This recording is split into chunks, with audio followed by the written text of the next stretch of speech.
पौड़ी दान महिंडा तली खाक, जे मिले तो मस्तक लाइए, कूड़ा लालच छड्डीए, होए एक मन अलख ध्याईए, फल तिवे हो पाईए, जिवे ही कार कमाईए, जे होवे पूरब लिखिया, तां धूड़ तिना दी पाईए, मत थोड़ी सेव गवाईए। वाहिगुरु जी का खालसा, वाहिगुरु जी की फतेह। गुरबाणी ਦਾ ਪਾਠ ਅਤੇ ਵਿਚਾਰ ਕਰਦੇ ਹਾਂ। ਇੱਕ ਗੱਲ ਭਲੀ ਭਾਂਤ ਸਮਝ ਵਿੱਚ ਆਈ ਹੈ ਤੇ ਸਾਧ ਸੰਗਤ ਨਾਲ ਸਾਂਝੀ ਕਰਨੀ ਬਹੁਤ ਜ਼ਰੂਰੀ ਹੈ ਕਿ ਗੁਰਬਾਣੀ ਕੋਈ ਮੰਤਰ ਜਾਂ ਇਸ ਤਰ੍ਹਾਂ ਦਾ ਪਾਠ ਨਹੀਂ ਜਿਸ ਨੂੰ ਰੱਟਾ ਲਾਇਆ ਜਾਏ ਜਾਂ ਇਸ ਨੂੰ ਬਾਰ-ਬਾਰ ਪੜ੍ਹਿਆ ਜਾਏ। ਮੈਂ ਦੇਖਿਆ ਕਈ ਭੋਲੇ ਭਾਲੇ ਲੋਕ ਕਹਿਣਗੇ, ਗਿਆਨੀ ਜੀ ਸਾਨੂੰ ਕੋਈ ਐਸਾ ਸ਼ਬਦ ਦੱਸ ਦਿਓ। ਸ਼ਬਦ ਦੱਸਣ ਨੂੰ ਤੇ ਸਾਰਾ ਗੁਰੂ ਗ੍ਰੰਥ ਸਾਹਿਬ ਹੀ ਸਾਡੇ ਸਾਹਮਣੇ। ਗੱਲ ਤਾਂ ਹੈ ਜੀਵਨ ਜਾਚ ਸਿੱਖਣ ਦੀ। ਜਿਹਨੂੰ ਇਹ ਜੀਵਨ ਜਾਚ ਆ ਗਈ ਉਹਦੇ ਸਾਰੇ ਫਿਕਰ ਮੁੱਕ ਜਾਣਗੇ, ਉਹ ਨਿਸ਼ਚਿੰਤ ਹੋ ਜਾਏਗਾ ਕਿਉਂਕਿ ਉਹ ਗੁਰੂ ਦੇ ਦੱਸੇ ਰਾਹ ਤੇ ਚੱਲ ਪਿਆ। ਗੁਰੂ ਕੀ ਬਾਣੀ ਨੂੰ ਸਮਝਣ ਵਾਸਤੇ ਸਾਨੂੰ ਬੜੇ ਧੀਰਜ ਨਾਲ ਪਾਠ ਵੀ ਕਰਨਾ ਚਾਹੀਦਾ ਹੈ ਤੇ ਵਿਚਾਰ ਵੀ ਕਰਨੀ ਚਾਹੀਦੀ, ਕਿਉਂਕਿ ਗੁਰਬਾਣੀ ਜੀਵਨ ਜਾਚ। ਹਾਂ, ਇੱਕ ਗੱਲ ਦਾਸ ਨੂੰ ਸਮਝ ਆਈ ਹੈ ਕਿ ਬਾਣੀ ਵਿੱਚ ਕਈ ਸੰਕੇਤਕ ਸ਼ਬਦ ਆਉਂਦੇ ਨੇ। ਸੰਕੇਤਕ ਸ਼ਬਦ ਉਹਨਾਂ ਨੂੰ ਕਿਹਾ ਜਾਂਦਾ ਹੈ ਜਿਹੜੇ ਕਿਸੇ ਚੀਜ਼ ਵੱਲ ਸੰਕੇਤ ਕਰਦੇ ਹੋ, ਪਰ ਅਫਸੋਸ ਨਾਲ ਕਹਿਣਾ ਪੈਂਦਾ ਕਿ ਅਸੀਂ ਸੰਕੇਤਕ ਸ਼ਬਦਾਂ ਨੂੰ ਮੰਜ਼ਿਲ ਬਣਾ ਲੈਂਦੇ ਹਾਂ, ਜੱਫਾ ਮਾਰ ਲੈਂਦੇ ਤੇ ਫਿਰ ਇਹ ਕਹੀ ਜਾਂਦੇ ਹਾਂ ਜੀ ਗੁਰਬਾਣੀ ਵਿੱਚ ਕਿਉਂ ਲਿਖੇ। ਦੇਖੋ, ਗੁਰਬਾਣੀ ਵਿੱਚ ਸੰਕੇਤਕ ਸ਼ਬਦ ਨੂੰ ਸੰਕੇਤ ਸਮਝੋ ਤੇ ਜਿਹੜਾ ਉਸ ਦਾ ਨਿਚੋੜ ਹੈ ਉਹਨੂੰ ਸਮਝਣ ਦਾ ਯਤਨ ਕਰੀ। ਹੁਣ ਇਸ ਪੌੜੀ ਦੇ ਅੰਦਰ ਸ਼੍ਰੀ ਗੁਰੂ ਨਾਨਕ ਦੇਵ ਜੀ ਮਹਾਰਾਜ ਆਪਣੀ ਉਸ ਭਾਵਨਾ ਦਾ ਜ਼ਿਕਰ ਕਰਦੇ ਨੇ ਕਿ ਦਾਨ ਮਹਿੰਡਾ ਤਲੀ ਖਾਕ। ਮਹਿੰਡਾ ਸ਼ਬਦ ਜਿਹੜਾ ਇੱਕ ਤਾਂ ਇਹਦਾ ਉਚਾਰਨ ਮਹਿੰਡਾ ਕਰਨਾ, ਮਹਿੰਡਾ ਨਹੀਂ ਕਰਨਾ, ਕੋਈ ਹੋਰ ਨਹੀਂ, ਮਹਿੰਡਾ, ਜਿਹਦਾ ਅਰਥ ਹੈ ਮੇਰਾ, ਭਾਵ ਮੇਰੇ ਵਾਸਤੇ ਇਹੀ ਸਭ ਤੋਂ ਵੱਡਾ ਦਾਨ ਹੈ। ਕੀ ਦਾਨ ਹੈ? ਤਲੀ ਖਾਕ। ਹੁਣ ਤਲੀ ਸ਼ਬਦ ਅਸੀਂ ਆਮ ਜਾਣਦੇ ਹਾਂ, ਹੱਥ ਦੀ ਤਲੀ, ਤੇ ਖਾਕ ਦਾ ਮਤਲਬ ਹੈ ਮਿੱਟੀ, ਪਰ ਇੱਥੇ ਤਲੀ ਖਾਕ ਜਿਹੜਾ ਉਹਦਾ ਅਰਥ ਹੈ ਚਰਨਾਂ ਦੀਆਂ ਤਲੀਆਂ ਦੀ ਖਾਕ, ਜਿਹਨੂੰ ਅਸੀਂ ਚਰਨ ਧੂੜ ਕਹਿੰਦੇ। ਦਾਨ ਮਹਿੰਡਾ ਤਲੀ ਖਾਕ। ਹੁਣ ਇਹ ਗੁਪਤ ਹੈ ਕਿ ਕਿਹਨਾਂ ਦੀ ਤਲੀ ਖਾਕ? ਜਿਨ੍ਹਾਂ ਨੇ ਨਾਮ ਜਪਿਆ, ਜਿਨ੍ਹਾਂ ਦੀ ਕਮਾਈ ਇਤਨੀ ਹੈ। ਫਿਰ ਉਹ ਖਾਕ ਲੈਣ ਦਾ ਤਰੀਕਾ ਕੀ ਹੈ? ਇਹ ਨਹੀਂ ਵੀ ਉਹ ਖਾਕ ਡੱਬੀਆਂ ਵਿੱਚ ਬੰਦ ਕਰਕੇ ਦੇਣੀ ਸ਼ੁਰੂ ਕਰ ਦਿਓ। ਮੈਨੂੰ ਕਿਸੇ ਸੱਜਣ ਦਾ ਫੋਨ ਆਇਆ कि जी एक सज्जन करतारपुर तो काफ़ी सारी चरण धूड़ लिफाफे च भर के लिया। उन्हें कहा लोगों को वंडो। मैनू नहीं समझ आई। सारे स्थान गुरु के स्थान हैं, सारे स्थान पूजन योग हैं, चाहे बंगला साहब होवे, चाहे हरमंदिर साहब होवे, शीशगंज साहब होवे, जिथे गुरु महाराज का प्रकाश है सभे स्थान पूजन योग। पर किसी एक विशेष थान की धूड़ मैं उसनू निंददा नहीं। धूड़ बड़ी पवित्र है, पर गल की गुरु साहब ने कही। गुरु साहब ने तो क्या उन्होंने गुरमुखां की संगत करी, क्योंकि गुरु घर का इशनान भी विलखण है, दान भी विलखण है, अते उस इशनान दान का महात्म भी विलखण है। पर असी क्योंकि उस डूंगी विचार विच जाते ही नहीं। एक संकेत आ गया तली खाक का कि उहदे चरनां की धूड़, बस इत्थों असी धूड़ दे पिछे पै गए। नहीं, गुरबाणी नूं समझिए। जदों मैं कदे 12 माह महीने दे विच माघ दे महीने की विचार करदा ते मैं आश्चर्य हो जाना भी गुरु पातशाह ने की मार्गदर्शन ते आख्या माघ मजन संग साधुआ। क्योंकि लोग माघ दे महीने विच तीर्थां ते इशनान करन नूं बड़ा महत्वपूर्ण समझते हैं, दौड़ दौड़ के जाते हैं। अज जी माघ की संगरांद है, अज कुरुक्षेत्र नहाउण जाना है, अज हरिद्वार नहाउण जाना। गुरु साहब कहते ने इस तरह के नहाउण नाल की लाभ होवे भाई, जे तुसी अपना मन निर्मल करना है तो माघ मजन संग साधुआ, गुरमुखां की संगत करो। ये असली इशनान है। फिर उस जगह ते इशनान करने का तरीका शरीरक तौर ते इशनान देखो, मैं भी कर रहा, तुसी भी करते हो, करना चाहिए। कोई ताजे पानी नाल करे, कोई ठंडे नाल करे, कोई तत्ते नाल करे। पहले समयां विच लोग नदियां ते नहाउंदे सन, खूहां ते नहाउंदे सन। किधरे नदी खूह ना होवे ते छप्पड़ां ते भी नहाउंदे सन। वो तो शरीरक इशनान है। गल तां मन दे इशनान दी हो रही। तो गुरु अर्जन देव पातशाह ने फरमाया माघ मजन संग साधुआ, धूड़ी कर इशनान। भाव मन नूं नीवा करके उत्थे सेवा कर। सेवा करांगे मन नीवा होवेगा। जे सिर्फ उत्थों धूड़ी इकट्ठी करके पायदान दे थलों ते ओ ले जाओ, भावना ते शरधा ते ठीक है, पर जो कुछ उत्थे सत्संग विच कहा गया, सुनिया गया, सुनाया गया, वो पल्ले ही नहीं बदा। फिर इस धूड़ी का मिसयूज हो जाए। आख्या साधुआं की संगत करो, गुरमुखां की संगत करो। धूड़ी कर इशनान, दान महंडा तली खाक। फिर इसे तरह अगली गल कही, इशनान कर लिया धूड़ी विच, किवें उत्थे सेवा कीती, पखा फेरी, पानी ढोवा, हर जन के पीसण पीस कमाव। उन्हां दिनां विच चक्की की सेवा बड़ी वड्डी सेवा सी। बाबा शाम सिंह जी वर्गे, बाबा बिशन सिंह जी वर्गे, बाबा प्रेम सिंह जी मुराले वर्गे लंगर लई चक्की आप चलाउंदे सन। सेवा है। असी उस भाव नूं ते समझिया नहीं ते दिखावे नूं ज्यादा पसंद कर लिया। नहीं, माघ मजन संग साधुआ, धूड़ी कर इशनान। हर का नाम ध्याए सुन, ਸਭਨਾਂ ਨੂੰ ਕਰ ਦਾਨ।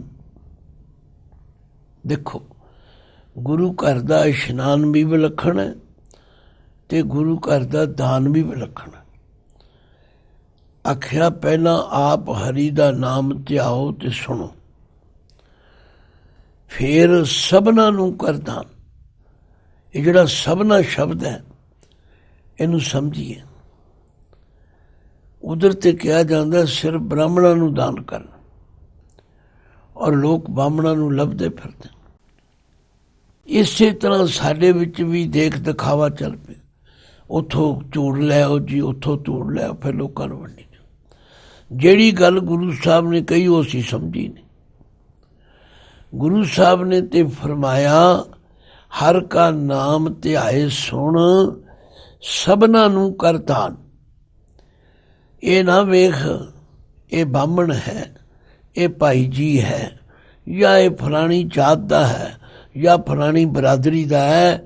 ਹਰ ਪ੍ਰਾਣੀ ਮਾਤਰ ਨੂੰ ਪਰਮਾਤਮਾ ਦੇ ਨਾਮ ਜਪਣ ਦੀ ਪ੍ਰੇਰਨਾ ਕਰ। ਸਮਾਂ ਨਹੀਂ ਮੈਂ ਸਾਰੀ ਪੌੜੀ ਦਾ ਵਿਚਾਰ ਕਰਾਂ, ਪਰ ਇਹ ਪੜ੍ਹਨ ਵਾਲਾ ਹੈ। ਆਖਿਆ ਮਾਘ ਮਜਨ ਸੰਗ ਸਾਧੂਆਂ ਤੂੜੀ ਕਰ ਇਸ਼ਨਾਨ, ਹਰ ਕਾ ਨਾਮ ਧਿਆਏ ਸੁਣ, ਸਭਨਾਂ ਨੂੰ ਕਰ ਦਾਨ। ਜੇ ਤੂੰ ਐਸਾ ਇਸ਼ਨਾਨ ਕरेगा, ਜੇ ਤੂੰ ਐਸਾ ਦਾਨ ਕਰੇਗਾ, ਫਿਰ ਜਨਮ ਕਰਮ ਮਲ ਉਤਰੈ, ਮਨ ਤੇ ਜਾਏ ਗੁਮਾਨ। ਤੇਰੇ ਅੰਦਰੋਂ ਅਹੰਕਾਰ ਦੂਰ ਹੋ ਜਾਏ। ਇੱਥੇ ਤਾਂ ਗੁਰੂ ਨਾਨਕ ਦੇਵ ਜੀ ਇਹ ਕਹਿ ਰਹੇ ਨੇ, ਦਾਨ ਮਹਿੰਡਾ ਤਲੀ ਖਾਕ। ਮੇਰੇ ਲਈ ਤਾਂ ਇਹ ਦਾਨ ਹੈ ਸਭ ਤੋਂ ਵਧੀਆ, ਇਹ ਬਖਸ਼ਿਸ਼ ਹੈ ਸਭ ਤੋਂ ਵਧੀਆ, ਕਿ ਉਹਨਾਂ ਦੀ ਚਰਨ ਧੂੜ ਮੈਨੂੰ ਮਿਲ ਜਾਏ ਜਿਹੜੇ ਪਰਮਾਤਮਾ ਦਾ ਨਾਮ ਜਪਦੇ ਨੇ, ਜਿਹੜੇ ਆਪ ਪਰਉਪਕਾਰ ਕਰਦੇ ਨੇ। ਜੇ ਮਿਲੇ ਤਾਂ ਮਸਤਕ ਲਾਈਏ। ਜੇ ਮੈਨੂੰ ਉਹਨਾਂ ਦੀ ਚਰਨ ਧੂੜੀ ਮਿਲ ਜਾਏ ਤਾਂ ਮਸਤਕ ਲਾਈਏ। ਮਸਤਕ ਦੇ ਕੱਕੇ ਨੂੰ ਸਿਆਰੀ ਹੈ, ਮੱਥੇ ਉੱਤੇ ਲਾਉਣਾ ਕਰੀ। ਭਾਵ ਉਹਨਾਂ ਦੀ ਸੰਗਤ ਕਰੀ। ਸੰਗਤ ਕਰਾਂਗੇ, ਉਹਨਾਂ ਦੇ ਪਾਏ ਪੂਰਨਿਆਂ 'ਤੇ ਚੱਲਾਂਗੇ, ਉਹਨਾਂ ਵਾਂਗੂ ਅੰਮ੍ਰਿਤ ਵੇਲੇ ਉੱਠ ਕੇ ਇਸ਼ਨਾਨ ਕਰਾਂਗੇ, ਨਾਮ ਜਪਾਂਗੇ। ਇਹ ਹੈ ਅਸਲ ਚਰਨ ਧੂੜੀ। ਫਿਰ ਕੂੜਾ ਲਾਲਚ ਛੱਡੀਏ। ਦੇਖੋ, ਦਵਾਈ ਤੇ ਦੱਸ ਦਿੱਤੀ ਗੁਰੂ ਨੇ, ਪਰ ਨਾਲ ਪਰਹੇਜ਼ ਵੀ ਕਰਨਾ ਹੈ। ਕਈ ਬੰਦੇ ਮੈਂ ਦੇਖਿਆ ਕਹਿਣਗੇ ਜੀ ਅਸੀਂ ਸਵੇਰੇ ਗੁਰਦੁਆਰੇ ਜਾਂਦੇ ਹਾਂ, ਸ਼ਾਮੀ ਜਾਂਦੇ ਹਾਂ, ਨਿਤਨੇਮ ਕਰਦੇ, ਤੇ ਦਿਨੇ ਸਾਰਾ ਦਿਨ ਠੱਗੀਆਂ ਵੀ ਕਰਦੇ, ਫਿਰ ਕੀ ਫਾਇਦਾ ਹੋਇਆ। ਮਹਾਰਾਜ ਕਹਿੰਦੇ ਨੇ ਜੇ ਆਪਣੇ ਜੀਵਨ ਨੂੰ ਸਵਾਰਨਾ ਹੈ ਤਾਂ ਇਹ ਭਾਵਨਾ ਬਣਾਓ ਕਿ ਦਾਨ ਮਹਿੰਡਾ ਤਲੀ ਖਾਕ। ਉਹਨਾਂ ਦੀ ਚਰਨ ਧੂੜੀ ਮੈਨੂੰ ਮਿਲ ਜਾਏ ਜਿਹੜੇ ਨਾਮ ਜਪਦੇ ਨੇ, ਜਿਹੜੇ ਸੇਵਾ ਕਰਦੇ ਨੇ, ਜਿਹੜੇ ਪਰਉਪਕਾਰ ਕਰਦੇ। ਧੰਨ ਭਗਤ ਪੂਰਨ ਸਿੰਘ ਜੀ ਸਨ, ਜਿਨ੍ਹਾਂ ਦੇ ਦਰਸ਼ਨ ਵੀ ਕੀਤੇ, ਜਿਨ੍ਹਾਂ ਦੀ ਸੰਗਤ ਵੀ ਕੀਤੀ, ਜਿਨ੍ਹਾਂ ਦੇ ਕੀਤੇ ਹੋਏ ਕੰਮਾਂ ਨੂੰ ਵੇਖ ਕੇ ਸਿਰ ਝੁਕਦਾ। ਦਾਨ ਮਹਿੰਡਾ ਤਲੀ ਖਾਕ, ਜੇ ਮਿਲੇ ਤਾਂ ਮਸਤਕ ਲਾਈਏ। ਜੇ ਉਹਨਾਂ ਦੀ ਚਰਨ ਧੂੜੀ ਮਿਲ ਜਾਏ ਤੇ ਮੱਥੇ ਤੇ ਲਾਈਏ। ਭਾਵ ਉਹਨਾਂ ਦੇ ਪਾਏ ਪੂਰਨਿਆਂ 'ਤੇ ਚੱਲੀ, ਉਹਨਾਂ ਵਰਗੇ ਕੰਮ ਕਰੀਏ। ਨੀਲੀ ਧੂੜ ਲਿਫਾਫਿਆਂ ਵਿੱਚ ਪਾ ਕੇ ਪੁੜੀਆਂ ਬਣਾ ਕੇ ਨਾ ਵੰਡੀ। ਫਿਰ ਕੂੜਾ ਲਾਲਚ ਛੱਡੀਏ। ਕੂੜਾ ਲਾਲਚ ਕੀ? ਇਹ ਜਿਹੜਾ ਕੂੜੇ ਪਦਾਰਥਾਂ ਦੇ ਪਿੱਛੇ ਲੱਗ ਕੇ ਠੱਗੀਆਂ ਕਰਨੀਆਂ, ਝੂਠ ਬੋਲਣਾ, ਹੇਰਾ ਫੇਰੀ ਕਰਨੀ, ਭਰਾ ਭਰਾ ਨੂੰ ਕਤਲ ਕਰ ਰਿਹਾ, ਪੁੱਤਰ ਪਿਓ ਨੂੰ ਕਤਲ ਕਰ ਰਿਹਾ। ਕਿਆ ਹੋ ਰਿਹਾ? ਕਾਹਦੇ ਲਈ ਹੋ ਰਿਹਾ? ਸਿਰਫ ਝੂਠਾ ਲਾਲਚ। ਇਹਦੀ ਜ਼ਮੀਨ ਮੈਨੂੰ ਮਿਲ ਜਾਏ, ਇਹਦੀ ਕੋਠੀ ਦਾ ਕਾਬਜ਼ ਮੈਂ ਹੋ ਜਾਵਾਂ। ਫਿਰ ਚਰਨ ਧੂੜ ਲੈਣ ਦਾ ਤੇ ਗੁਰੂ ਘਰ ਵਿੱਚ ਜਾਣ ਦਾ ਕੀ ਲਾਭ ਹੋਵੇ? ਮਹਾਰਾਜ ਕਹਿੰਦੇ ਨੇ ਕੂੜਾ ਲਾਲਚ ਛੱਡੀਏ। ਇਹਨਾਂ ਕੂੜੇ ਪਦਾਰਥਾਂ ਦਾ ਜਿਹੜਾ ਲਾਲਚ ਹੈ ਇਹਦਾ ਤਿਆਗ ਕਰੀ। ਸੰਤੋਖ ਵਿੱਚ ਰਹੀ। ਜੋ ਮੇਰਾ ਵਾਹਿਗੁਰੂ ਸਹਿਜ ਸੁਭਾਏ ਮੈਨੂੰ 10 ਨੋਹਾਂ ਦੀ ਕਿਰਤ ਵਿੱਚੋਂ ਦੇਗਾ, ਉਹ ਮੈਨੂੰ ਪ੍ਰਵਾਨ ਹੈ। ਹੋਏ ਇੱਕ ਮਨ ਅਲਖ ਧਿਆਈ ਹੈ। ਇਹਨੂੰ ਕਈ ਪ੍ਰੇਮੀ ਅਲਖ ਪੜ੍ਹਦੇ ਨੇ, ਕਈ ਅਲਖ ਪੜ੍ਹਦੇ। ਅਰਥ ਉਹੀ ਰਹੇਗਾ। ਅਲਖ ਦਾ ਮਤਲਬ ਹੈ ਜੋ ਨਹੀਂ ਲਿਖਿਆ ਜਾਂਦਾ। ਉਸ ਪਰਮਾਤਮਾ ਨੂੰ ਇੱਕ ਮਨ ਹੋ ਕੇ ਯਾਦ ਕਰੀ। ਧਿਆਈਆ ਦਾ ਮਤਲਬ ਹੈ ਧਿਆਨ ਵਿੱਚ ਲਿਆਉਣਾ ਕਰੀ, ਉਹਦੇ ਉੱਤੇ ਧਿਆਨ ਟਿਕਾਉਣਾ ਕਰੀ।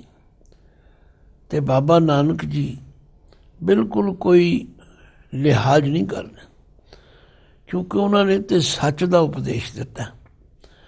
ਅਸੀਂ ਉਸ ਨੂੰ ਅੱਜ ਮੁਲੰਮੇ ਵਿੱਚ ਲਪੇਟ ਕੇ ਹੋਰ ਹੀ ਰੂਪ ਦੇਈ ਜਾਂਦੇ। ਮਹਾਰਾਜ ਨੇ ਤੀਜੀ ਪੰਕਤੀ ਵਿੱਚ ਫੈਸਲਾ ਕਰਤਾ, ਫਲ ਤਵੇ ਹੋ ਪਾਈਐ। ਤਵੇ ਹੋ, ਇਹੋ ਜਿਹਾ ਉਹੋ ਜਿਹਾ ਹੀ ਫਲ ਮਿਲੇਗਾ ਪਿਆਰਿਓ। ਜਿਵੇਂ ਹੀ ਕਾਰ ਕਮਾਈਏ, ਜਿਹੋ ਜਿਹੇ ਕੰਮ ਕਰੋ। ਇੰਨਾ ਸਪਸ਼ਟਵਾਦੀ ਬਾਬਾ ਕਿੱਥੋਂ ਲਿਆਵਾਂਗੇ? ਇਹੋ ਜਿਹਾ ਉਪਦੇਸ਼ ਕੌਣ ਦੇਵੇਗਾ? ਆਖਿਆ ਯਾਦ ਰੱਖੋ, ਕੱਲ ਨੂੰ ਕਿਸੇ ਨੂੰ ਦੋਸ਼ ਨਾ ਦੇ। ਹੱਕ ਪਰਾਇਆ ਨਾਨਕਾ, ਉਸ ਸੂਰ ਉਸ ਗਾਏ। ਗੁਰ ਪੀਰਾ ਮਾਤਾ ਭਰੇ, ਜਾਂ ਮੁਰਦਾਰ ਨ ਖਾਏ। ਮਿਸਾਲ ਐਸੀ ਦਿੱਤੀ ਜਿਹਦਾ ਕੋਈ ਜਵਾਬ ਨਹੀਂ। ਅਕਟ ਹੈ, ਯੂਨੀਵਰਸਲ ਟਰੁੱਥ ਹੈ, ਅਟਲ ਸੱਚਾਈ ਹੈ। ਫਲ ਤਿਵੇਂ ਹੋ ਪਾਈ ਹੈ, ਜਿਵੇਂ ਹੀ ਕਾਰ ਕਮਾਈ ਹੈ। ਯਾਦ ਰੱਖੋ, ਫਲ ਉਹੋ ਜਿਹਾ ਹੀ ਮਿਲੇਗਾ ਜਿਹੋ ਜਿਹਾ ਕੰਮ ਰੂਪੀ ਬੀਜ ਬੀਜੋਗੇ। ਜੇ ਕੋਈ ਕਿੱਕਰ ਬੀਜ ਕੇ ਚਾਹੇ ਕਿ ਮੈਨੂੰ ਬਜੌਰ ਦੇਸ਼ ਦੀਆਂ ਦਾਖਾਂ ਮਿਲ ਜਾ, ਸਵਾਲ ਹੀ ਨਹੀਂ ਪੈਦਾ ਹੁੰਦਾ। ਜੇ ਤੁਸੀਂ ਜੱਜ ਹੋਵੋ, ਤੁਸੀਂ ਵੀ ਕਹੋਗੇ ਐਸਾ ਨਹੀਂ ਹੋ ਸਕਦਾ। ਫਿਰ ਜਿਹੜਾ ਫੈਸਲਾ ਲੋਕਾਂ ਵਾਸਤੇ ਉਹ ਅਸੀਂ ਆਪਣੇ ਤੇ ਕਿਉਂ ਨਹੀਂ ਲਾਗੂ ਕਰਦੇ?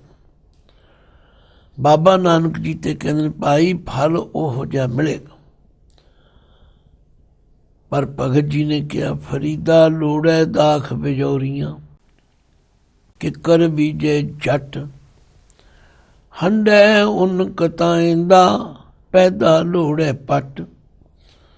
ਬੀਜਦਾ ਕਿੱਕਰ ਹੈ, ਚਾਹੁੰਦਾ ਬਜੌਰ ਦੇਸ਼ ਦੀਆਂ ਦਾਖਾਂ। ਹੱਥ ਵਿੱਚ ਭੇਡਾਂ ਦੀ ਉੱਨ ਚੁੱਕੀ ਫਿਰਦਾ, ਪਾਉਣਾ ਰੇਸ਼ਮ ਚਾਹੁੰਦਾ। ਤੇ ਬਾਬਾ ਨਾਨਕ ਜੀ ਨੇ ਉਹ ਤੋਂ ਵੀ ਉਤਲੀ ਗੱਲ ਕਰਤੀ, ਬੀਜੇ ਬਿਖ ਮੰਗੈ ਅੰਮ੍ਰਿਤ। ਵੇਖੋ ਇਹ ਨਿਆਉ, ਇਹ ਲੋਕਾਂ ਦਾ ਇਨਸਾਫ ਦੇਖੋ। ਬੀਜਦੇ ਜ਼ਹਿਰ ਨੇ, ਚਾਹੁੰਦੇ ਅੰਮ੍ਰਿਤ ਨੇ। ਫਿਰ ਗੁਰੂ ਅੱਗੇ ਅਰਦਾਸਾਂ ਵੀ ਕਰਾਉਣਗੇ। ਉਹ ਭਲਿਓ ਅਰਦਾਸ ਕਰਨ ਤੋਂ ਪਹਿਲਾਂ ਸੋਚ ਤੇ ਲਓ ਅਸੀਂ ਕੀਤਾ ਕੀ। ਦੱਦਾ ਦੋਸ਼ ਨ ਦੇਊ ਕਿਸੇ, ਦੋਸ਼ ਕਰਮਾਂ ਆਪਣਿਆਂ।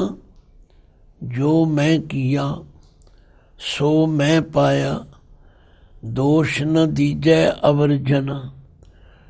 ਉਹ ਜਿਹੜੇ ਆਪਣੇ ਮਾਂ ਪਿਓ ਚ ਬਿਰਧ ਘਰਾਂ ਵਿੱਚ ਪਹੁੰਚਾ ਆਏ ਨੇ, ਮਾਰੋ ਧਿਆਨ। ਕੀ ਤੁਹਾਡੇ ਬੱਚੇ ਵੇਖ ਨਹੀਂ ਰਹੇ? ਕੀ ਤੁਹਾਡੇ ਬੱਚਿਆਂ ਤੇ ਮਨ ਤੇ ਅਸਰ ਨਹੀਂ ਪੈਂਦਾ ਕਿ ਸਾਡੇ ਦਾਦਾ ਦਾਦੀ ਕਿੱਥੇ ਹਨ? ਤੇ ਕੱਲ ਨੂੰ ਫਿਰ ਤੁਸੀਂ ਉਹਨਾਂ ਬੱਚਿਆਂ ਤੋਂ ਕੀ ਆਸ ਕਰਦੇ ਹੋ ਵੀ ਤੁਹਾਡੀ ਉਹ ਸੇਵਾ ਕਰਨਗੇ? ਮੈਂ ਤੇ ਪੜ੍ਹੀ ਸੀ ਕਹਾਣੀ, ਪਰ ਹੁਣ ਤੇ ਹੱਦ ਹੀ ਮੁੱਕ ਗਈ। ਜਗ੍ਹਾ ਜਗ੍ਹਾ ਤੇ ਬਿਰਧ ਘਰ ਬਣਾਏ ਜਾ ਰਹੇ, ਜਗ੍ਹਾ ਜਗ੍ਹਾ ਤੇ ਆਪਣੇ ਮਾਂ ਪਿਓ ਨੂੰ ਘਰੋਂ ਕੱਢ ਕੇ ਬਿਰਧ ਘਰਾਂ ਵਿੱਚ ਪਹੁੰਚਾਇਆ ਜਾ ਰਿਹਾ। ਲੱਖ ਲਾਹਨਤ ਹੈ ਇਹੋ ਜਿਹੇ ਪੁੱਤਰਾਂ ਨੂੰ, ਲੱਖ ਲਾਹਨਤ ਹੈ ਇਹੋ ਜਿਹੀਆਂ ਧੀਆਂ ਨੂੰ ਜਿਹੜੀਆਂ ਨੂੰਹਾਂ ਬਣ ਕੇ ਇਸ ਤਰ੍ਹਾਂ ਬਈ ਤੁਹਾਡੇ ਮਾਂ ਪਿਓ ਨੂੰ ਕੱਢੇ। ਤੁਹਾਨੂੰ ਕਿੰਨੀ ਤਕਲੀਫ। ਮਾਰੋ ਝਾਤ, ਬਾਬੇ ਦੀ ਬਾਣੀ ਤਾਂ ਕਪਾਟ ਖੋਲ ਦਿੰਦੀ। ਫਲ ਤਿਵੇਂ ਉਹ ਪਾਈ ਹੈ, ਜੇ ਵੇਹੀ ਕਾਰ ਕਮਾਈ ਹੈ। ਜਿਹੋ ਜੀ ਕਾਰ ਕਮਾਓਗੇ ਉਹੋ ਜਿਹਾ ਫਲ ਭੁਗਤਣ ਲਈ ਤਿਆਰ ਹੋ ਜਾਓ। ਬਾਬੇ ਨੇ ਤੇ ਕੋਈ ਕਸਰ ਨਹੀਂ ਛੱਡੀ। ਆਖਿਆ ਦਾਨ ਮੈਂ ਨਾ ਤਲੀ ਖਾਕ, ਜੇ ਮਿਲੇ ਤਾਂ ਮਸਤਕ ਲਾਈਏ। ਕੂੜਾ ਲਾਲਚ ਛੱਡੀਐ, ਹੋਏ ਇੱਕ ਮਨ ਅਲਖ ਤੇ ਆਈਏ। ਫਲ ਤਿਵੇਂ ਹੋ ਪਾਈਐ, ਜੇ ਵੇਹੀ ਕਾਰ ਕਮਾਈਐ। ਜੇ ਹੋਵੇ ਪੂਰਬ ਲਿਖਿਆ, ਤਾਂ ਧੂੜ ਤਿਨਾਂ ਦੀ ਪਾਈਐ। ਜੇ ਪੂਰਬਲੇ ਜਨਮ 'ਚ ਕੀਤੇ ਚੰਗੇ ਕਰਮਾਂ ਕਰਕੇ ਮੱਥੇ 'ਤੇ ਲਿਖਿਆ ਹੋਵੇ, ਤਾਂ ਪਰਮਾਤਮਾ ਦੇ ਨਾਮ ਜਪਣ ਵਾਲਿਆਂ ਦੀ ਧੂੜੀ ਮਿਲਦੀ। ਮਤ ਥੋੜੀ ਸੇਵ ਗਵਾਈਐ।